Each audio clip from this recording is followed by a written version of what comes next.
Assalamualaikum warahmatullahi wabarakatuh. Halo teman-teman semuanya. Saat ini sekarang saya sedang berada di Belang Padang, Kota Banda Aceh. Nah, di tahun 2024 ini, apakah Belang Padang masih menjadi tempat yang eksis bagi para pemuda? Mari kita tanya.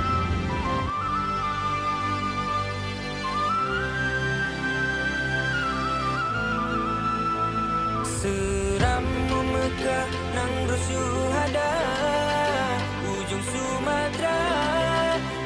Jadi gini Kak, kan Belang Padang ini kan jadi tempat mainan anak-anak remaja zaman sekarang gitu kan. Menurut Kakak, di era 2024 ini, Belang Padang ini masih eksis nggak untuk anak-anak muda sekarang? Kami sendiri masih sih, karena memang ini kan tempat untuk refleksi, jadi kita bilang masih ramah kantong siswa kita bilang. Ya. Kalau Kakak sendiri sering nggak ke Belang Padang? Jarang sih, karena saya lebih suka kayak di kafe, karena kalau di sini kan terlalu ramai. Kalau selain malam hari, kira-kira waktu yang cocok untuk Belang Padang tuh kapan? Di waktu sore sih biasanya, karena kan di sini juga bisa untuk family time.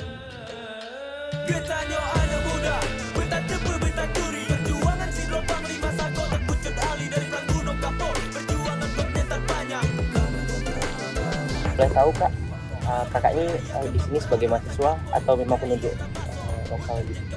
Awalnya mahasiswa sih, cuman biasa saya kerja. Oke, aslinya memang orang Kota Banda Aceh atau gimana? Bukan, kami orang Sinabang. Sinabang, oke, dulu ya.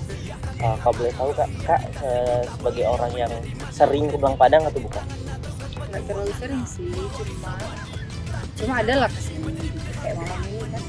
Menurut Kakak, di tahun 2024 ini, Belang Padang itu masih jadi tempat yang eksis untuk mahasiswa nggak? Atau anak-anak muda zaman sekarang?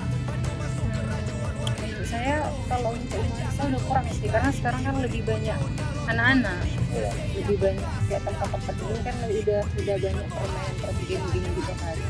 Jadi menurut Kakak, di 2024 ini tuh anak-anak muda udah mulai kurang. gitu. Udah mulai kebanyakan lebih ke keluarga sih yang punya anak-anak.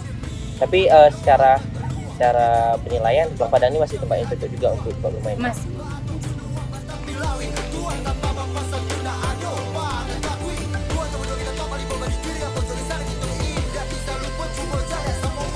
Sekarang masih kayak yang saya pertama kesini ya masih rame ya orang yang kalangan anak muda zaman sekarang kan lebih banyak kayak orang di sini ada kafe-kafe yang pakai mobil juga rame lah, masih bagus. Menurut saya sih masih ini ngetrennya, karena banyak sini para keluarga membawa anaknya untuk main-main gitu. Kecuali di Bulele ya, Bulele pun banyak kan anak muda, tapi lebih tepatnya di sini sih bisa Emang santai-santai bisa gitu. bermain gitu. Udah kayak Oke. Sama satu lagi. Ya, Kakak ini dari mana aja Kak? Kakak ini dari aslinya. Aslinya dari Belang Segereng. Iya. Kakak ini saya aslinya dari Suku Salam. Suku Salam. Kami dari Takengon. Takengon.